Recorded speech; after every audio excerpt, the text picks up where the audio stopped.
কি বন্ধু, চিরস্থায়ী জান্নাত ছেড়ে দিলা, জাহান্নামের জন্য সিদ্ধান্ত নিয়েই নিলা। এই নারী, এই ছবি, এই উলঙ্গ দৃশ্য, এই জিনা, এই ব্যভিচার, খোদার কসম ধীরে ধীরে তোমার জাহান্নামের দিকেই নিয়ে যাবে। নুআল্লিহি মা তাওয়াল্লা ওয়া নুসলিহি জাহান্নাম।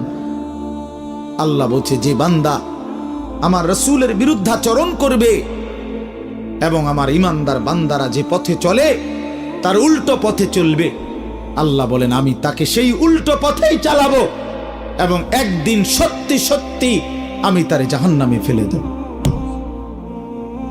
খোদার কসম, এটা কোরআন শরীফের আয়াত।